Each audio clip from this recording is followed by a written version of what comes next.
Hi, I'm Rebecca from TechCentral inside the Hart Memorial Library of the Osceola Library System, and welcome to Tech Tips from TechCentral.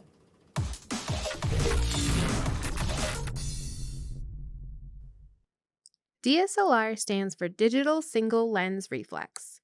First, we're going to talk about how these cameras actually work. Light enters through the lens while the aperture opens or closes to allow more or less light in.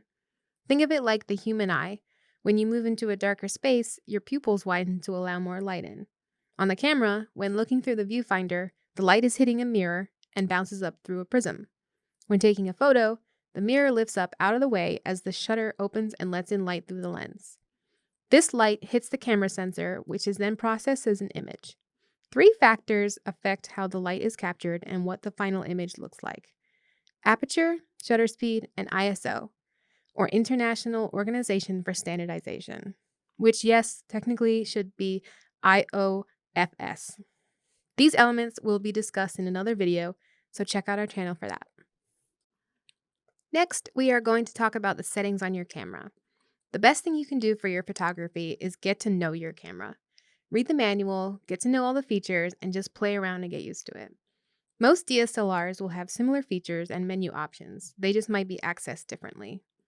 Now, most people might insist that, quote, true photographers shoot in manual mode, but this simply isn't true or necessary. If you're looking to get on a more professional level, turn your camera off of auto mode and switch it to whatever is usually referred to as AV mode or aperture controlled. This provides full control over aperture or the light coming through the lens, affecting the brightness of your image. Once you've set your ISO and shutter speed, you can use the exposure compensation button to achieve a balanced exposure.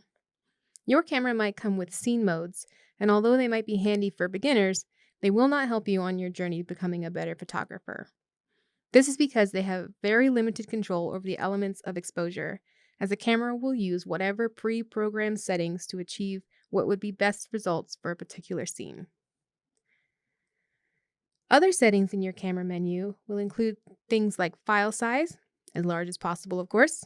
I prefer large and raw so that I have the most flexibility in post-processing, but it does make for very large file sizes, so make sure you have a decent-sized memory card. For autofocus selection, the common option is single area focus or one shot. The other option, continuous or AI servo mode, is for when you might be shooting something that is moving, so your focus tracks the subjects. Next is the autofocus area selection mode, which you'll want to set to manual 1 point, so you can choose the single focus spot of your image, which is usually set to center. Finally, there is metering mode, which should be set to evaluative. This means that the camera takes the whole scene into account and usually does the best job of exposing your subject. The next thing we're going to discuss is something that might seem simple, but can make a huge difference in your image, especially the sharpness in lower light situations, and that is holding your camera. Use the grip to hold the camera in your right hand with your thumb at the back and your pointer finger on the shutter button. Your left hand will be used to support the camera from underneath the lens. Your arms will be kept close to your body, tucking your elbows into your stomach. This should form a triangle or tripod of support. Inhale and take the photo as you exhale. That brings us to our last topic, actually taking a photo.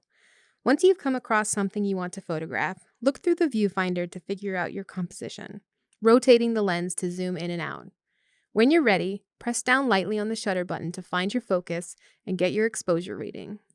Once everything looks good, press the button all the way down and you'll hear that satisfying click of the shutter. That's it, you've taken a photograph. The beauty of a DSLR is you can immediately see your image on the LCD screen below the viewfinder. You can see if it needs adjustments, change your settings, and try again. Hopefully now you have an idea of where to start with your DSLR camera. So get out there and, as I always say, experiment.